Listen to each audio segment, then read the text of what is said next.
Shalom,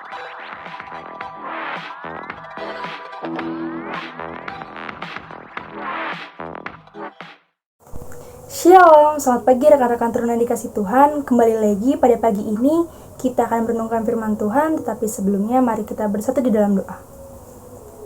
Tuhan Yesus yang baik, Tuhan terima kasih atas kasih dan berkat-Mu kepada kami. Tuhan, sebentar kami ingin merenungkan sedikit dari firman-Mu, biarlah apa yang nanti kami renungkan dapat menjadi berkat dan pedoman bagi kehidupan kami di hari lepas hari. Terima kasih ya Tuhan, amin. Rekan-rekan, pembacaan Alkitab kita pada pagi ini terambil dari Efesus 2 ayat yang pertama sampai dengan yang kelima.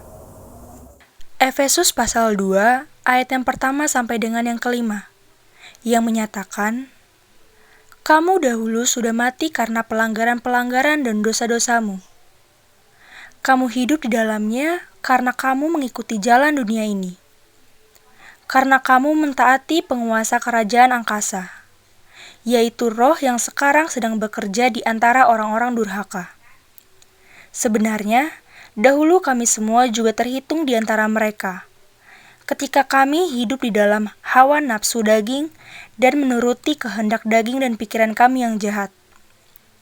Pada dasarnya, kami adalah orang-orang yang harus dimurkai, sama seperti mereka yang lain.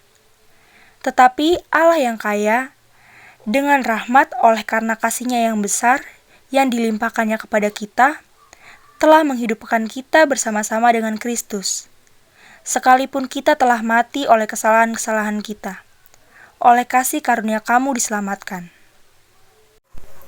Demikianlah firman Tuhan, terpujilah Kristus, haleluya. Rekan-rekan, mungkin sebagian dari kita sudah ada yang mengenal dengan tokoh Albert Einstein. Albert Einstein ini adalah seorang prajurit Nazi Jerman yang ditugaskan di kamp konsentrasi Dachau. Nah, setelah perang usai di tahun 1945, ia ditahan dan diajukan ke pengadilan Berlin.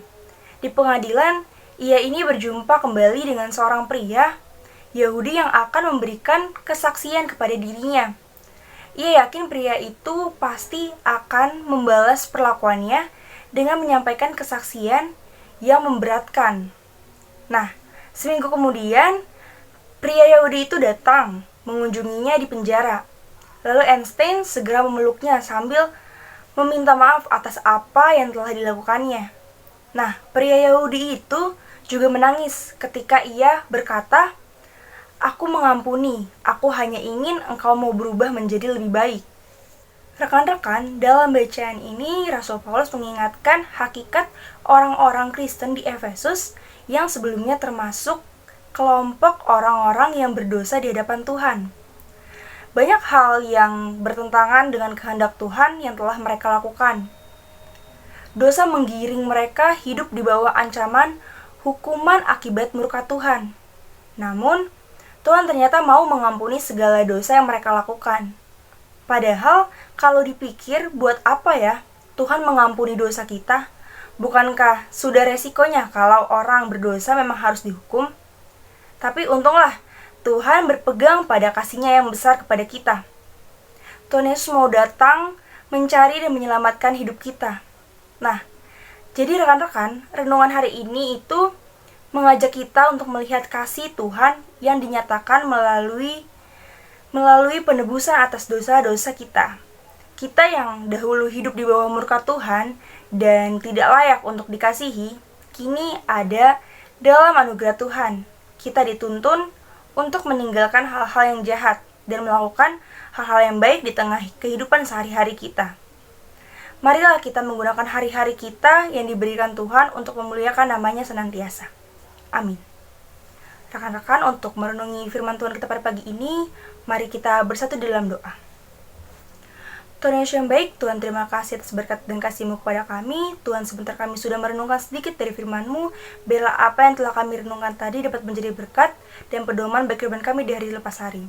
Terima kasih ya Tuhan. Tuhan, sebentar kami akan melanjutkan aktivitas kami. Biarlah Engkau pimpin, Engkau tuntun apapun yang akan kami lakukan selanjutnya. Terima kasih Tuhan. Amin.